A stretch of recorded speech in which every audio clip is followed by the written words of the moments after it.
This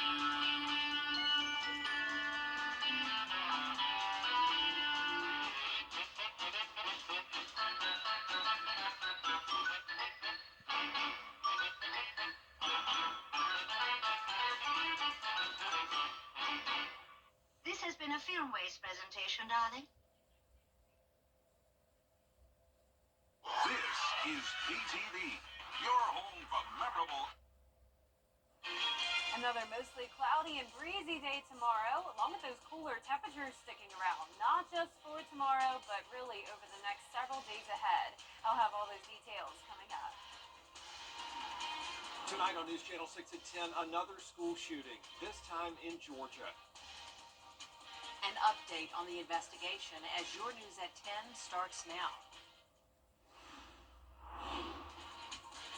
Hello, everyone. I'm Jenny Montgomery. I'm Brad Means. We do thank you for joining us as coverage you can count on begins with developments out of Barrow County, Georgia, where 4 people are dead and at least 9 injured in a school shooting. The suspect, 14-year-old Colt Gray, is in custody. Rena Roy has more. They're telling us to run. Cell phone video shows the chaotic moments after police say a gunman opened fire at Appalachia High School in Winder, Georgia, an hour north of Atlanta.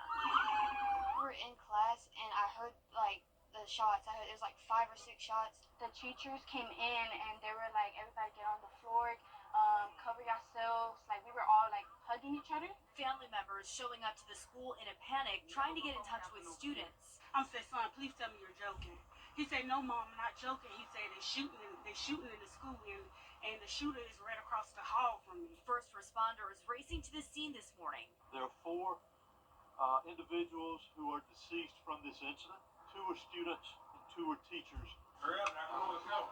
Sophomore Alexandra Romero, capturing the moments law enforcement evacuated her classroom, telling ABC News she saw who she believes was a math teacher injured in the hallway. My friend was in that class when he had math period. She said as soon as he opened the door, he got shot. You can see students gathered on the football field moments after gunfire rang out, some reuniting with their loved ones, others appearing to circle together in prayer. I was scared. I had so much fear. I'm still shaking. I might not get to see my family again.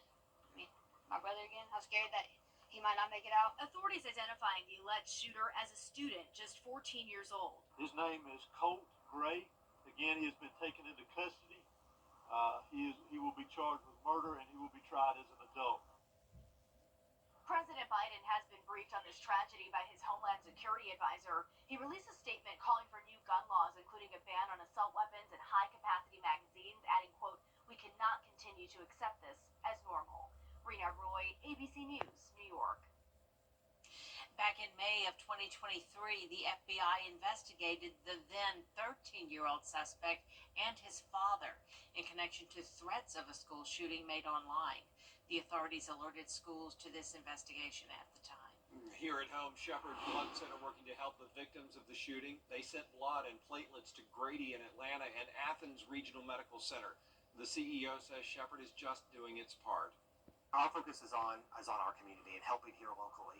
We were happy to be able to respond with a few extra units that we had. The only way we're able to provide in a situation like this is to have blood on the shelf, tested and ready to go. And so that's why we encourage folks to donate regularly, because we never know when this is going to happen. If you can donate, just visit any of Shepherd's locations around the CSRA. South Carolina education leaders have approved a total cell phone ban during the school day starting in January. On Tuesday, the South Carolina Board of Education approved the policy, which applies to grades K through 12 during the school day. Students won't be able to use personal electronic devices unless the teacher says so. They also can't wear or use device accessories at school. Teachers are concerned about how discipline will be handled. The cell phone policy will also include exceptions for students with special needs. Aiken County celebrating the launch of a new clinic. This one is focused on sexual health. Isabella Moody has that. The Rural Health Services offers many services to the community for those who may not have insurance. The organization received a $1.2 million grant from the CDC to open the sexual health clinic.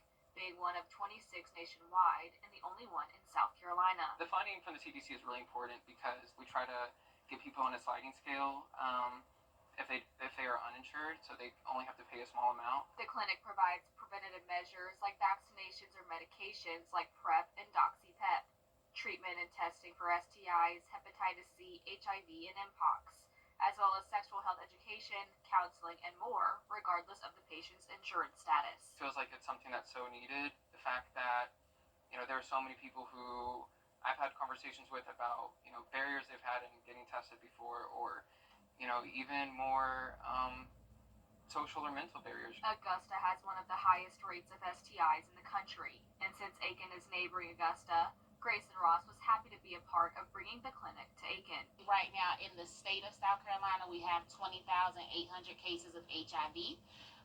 And then per 100,000 people, about 300 have chlamydia, 40 have syphilis, and about 700 have gonorrhea.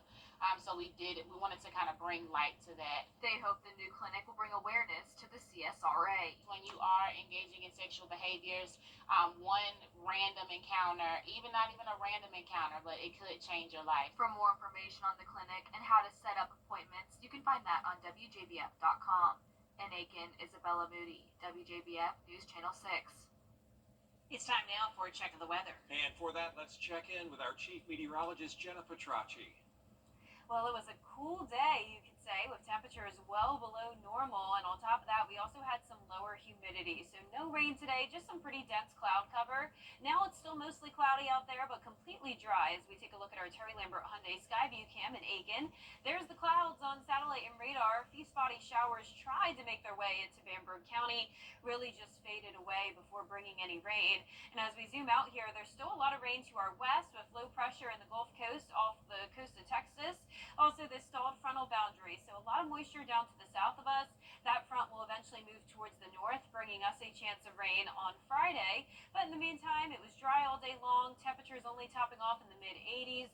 Chilly this morning, 62, so 6 degrees below our average of 68. Right now, we're in those low to mid-70s, 73 in Augusta, 75 in Barnwell. Aiken sitting at 71, 74 in Millen. Gibson also at 74 and only 70 degrees in Edgefield. Dew points are in the low to mid-60s and even 70 down in Sylvania. So it's definitely our southern line counties that see more moisture and will ultimately get more rain as we go into later on this week. And we'll get into that in a moment. But the winds are coming in from the northeast, and that is trying its best to bring in some drier air to the area. 8-mile-per-hour winds in Aiken, 7 in Augusta and Waynesboro, 8 in Sparta. It's been breezy over the past couple of days, and for tomorrow morning, we'll still have that northeast breeze around 5 to 10 miles per hour, with temperatures going down into the upper 60s, mostly cloudy skies, and then just some isolated light showers possible for your Thursday night. I'll have a look at the futurecast coming up, but back to you. Well, the effort to get downtown Augusta ready for the Arts in the Heart Festival is apparently easier said than done. The interim administrator told commissioners the city is going to have all hands on deck and make sure that every need is met for the festival when it kicks off September 20th. That's after festival organizers, though, emailed commissioners to inform them that city department heads had said there were no workers available to help get Broad Street ready for the big event. A 16-year-old Greenbrier High School student is back up and running after she almost died in a car wreck last year. Hannah Latier shares her story. Allison Lilly out running with her cross-country teammates Wednesday, practicing for an upcoming meet. Just seeing her in a coma and not be on the move to now just where she's at. Like, she's running with us again. She hangs out with us. I can drive her around. Like, it's been great. It's a stark difference from a little over a year ago when Allison, her mom, and sister were leaving practice and got into a head-on collision with another car. Allison immediately went into a coma. At that point, as a mom, you just, my world just stopped. And at that point, all I could do was get on my knees and pray for a miracle and just ask for God's mercy and grace. Allison suffered a traumatic brain injury along with other severe injuries. Her friends, family, and community supported her in so many ways. We organized that So wear purple the next day and spread that around the school. And then me and my mom had designed the t-shirts, and from the money from those t-shirts we gave to the Lilly family. Our first Bible study after the accident, we actually actually did like at the hospital and like her waiting room.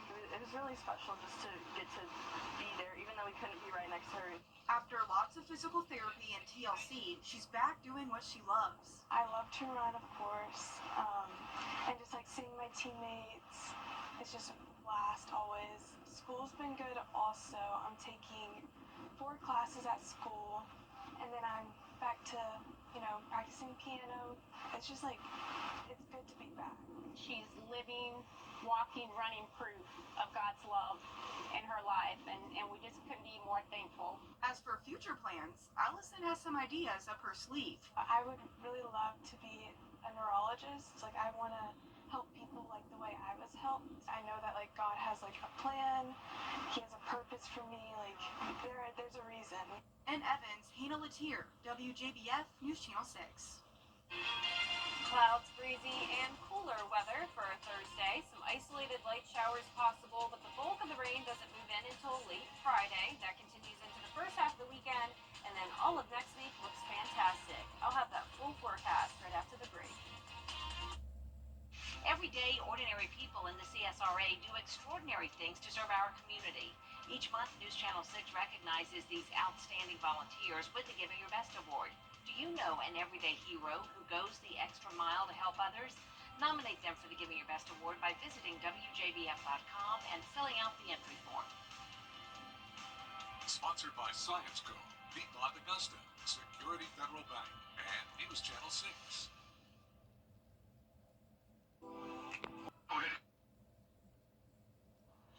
Now, your most accurate forecast with WJBF Live Viper 6. Welcome back. It is a lovely Wednesday night. Temperatures near average for this time of the year for now. We'll dip down into the upper 60s when you're headed out the door tomorrow morning. But right now, we're sitting at 73 degrees. You're taking a look at our Terry Lambert Hyundai Skyview cam at Washington Road. It is mostly clear out here. Dew points in the mid-60s. We do have some cloud cover here and there, though, with temperatures anywhere from around 70 degrees up to 75. On satellite and radar, we did have some spotty showers pass into Bamberg County and then just fade away. And once we zoom out, you can see all of that rain down towards the south and west of us along this stalled frontal boundary and low pressure off the coast of Texas that'll eventually impact us on Friday. But in the meantime, mostly dry for your Thursday. A few isolated showers are possible, all very light rain, but for the most part, pretty much a repeat of today. Mostly cloudy, breezy, and below normal when it comes to those temperatures. So all the way down to 80 on Friday. Some places will even see only upper 70s as highs for your Thursday and Friday. Then we go back to around 83 to 84 degrees as we carry into next week. But next week is when we'll have some chillier mornings. So for now, we're in those upper 60s. That's thanks to the cloud cover acting as a blanket. So keeps things a little bit warmer overnight. But then once we have clear skies and nice low humidity next week, that's when we'll see some upper 50s sprinkled in. No chance of rain next week, but we do have a few days of rain to get through. Once again, very low chance for tomorrow, but then increasing to 60% for your Friday and still some rain into the first half of the weekend. Let's go right into our futurecast tomorrow at 6 a.m. A dry and mostly cloudy start. This stalled frontal boundary will start to lift up towards the north a bit, increasing our moisture, bringing us that chance of rain. And then notice this low pressure shows up as well. That'll bring some widespread heavy rain and thunderstorms down to parts of the Gulf Coast. And for us, it is possible that some of our southern line counties could hear some rumbles of thunder, a little bit of lightning. Not expecting severe weather. If anything, would have a minor flash flooding threat. But for the most part, this is a steady light rain. Then we have another cold front coming through, and this will bring in another chance of some light showers Saturday evening. But behind it, we have even drier and cooler air moving in, and that will make for a very nice Sunday and start to next week. Tomorrow at 8 a.m., here's a closer look at home. So notice some green here and there, but overall, not a lot of rain for your Thursday. Same thing as we go into Friday morning. There's still a lot of dry air in place, limiting those rain chances. But later on in the day on Friday, that's when the rain will take over. Mostly that steady light rain coming down. But you can see there will be some pockets of heavier downpours. Once again, thunder and lightning possible. And overall, it's going to be those southern line counties that get the most rain out of this. possibly some places reaching 2 inches, but notice our northern counties under half an inch, so it'll be pretty spread out depending on where you are. Lows tonight will be in the mid to upper 60s, highs tomorrow in the upper 70s to low 80s, and for that 10-day forecast, you can see the 80s are sticking around for quite some time. No 90-degree day in sight, and next week is when we'll even see some upper 50s in the mornings, along with sunny skies and low humidity. Looks great, Jenna. Thank you. Very exciting. Sure is. Stay with us. There's less than a week before the first debate between former. Coming up, we'll meet our Scholar Athlete of the Week. And we'll check on the Braves as they look for another win at home. Kira Goldstein is standing by. Dr. Chandra R.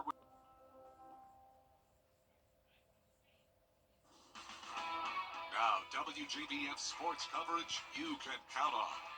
Every week, we honor an exceptional athlete who is also a leader in their school and in their community. And this week's Scholar Athlete is Greenbrier's Kenzie Horton.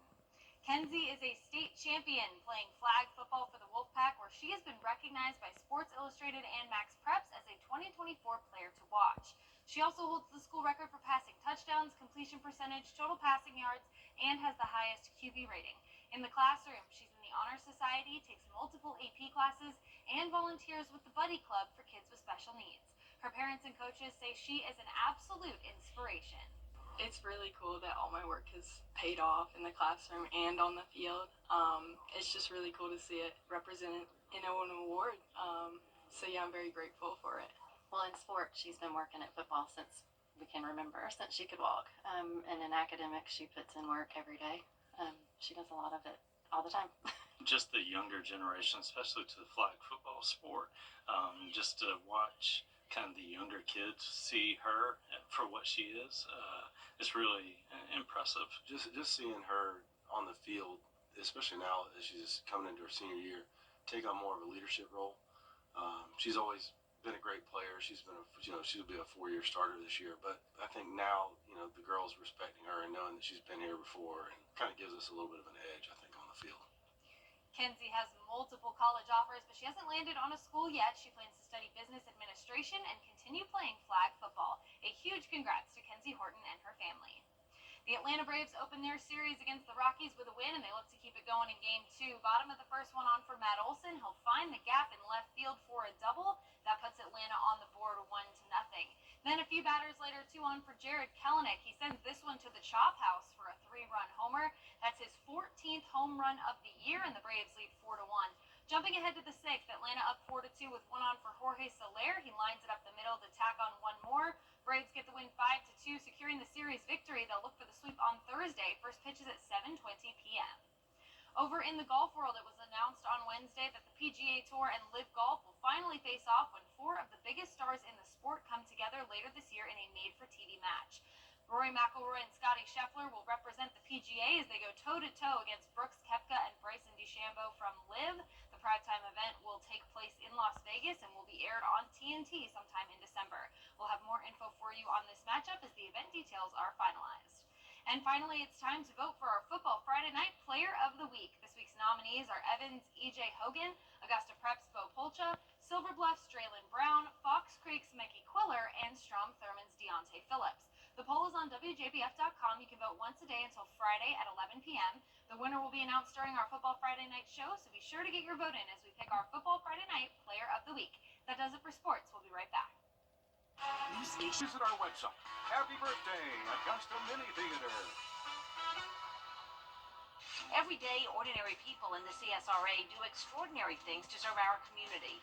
Each month, News Channel 6 recognizes these outstanding volunteers with the Giving Your Best Award. Do you know an everyday hero who goes the extra mile to help others? Nominate them for the Giving Your Best Award by visiting WJBF.com and filling out the entry form. Sponsored by Science Co., Beat Lot Augusta, Security Federal Bank, and News Channel 6. To get the weather, you need to see the whole picture. That's why Live Fiber 6 gives you the Skyview network. Get a live view of traffic and weather from all over the CSRA. Available online 24 hours a day at WJBF.com and the free Live Fiber 6 mobile app. The WJBF Live Fiber 6 Skyview network, powered by Terry Lambert Hyundai. Low prices, big selection, and committed to quality customer service.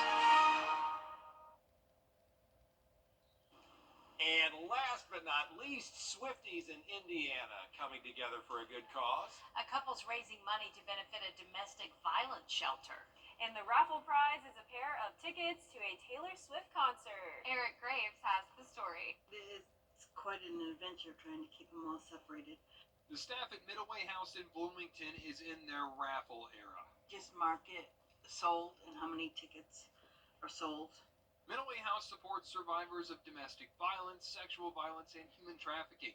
In a calendar year, they work with thousands on their 24-hour crisis line, as well as helping dozens of survivors in on-site permanent housing. The hardest part, funding all of their services. We've seen and will continue to see changes in the grant landscape.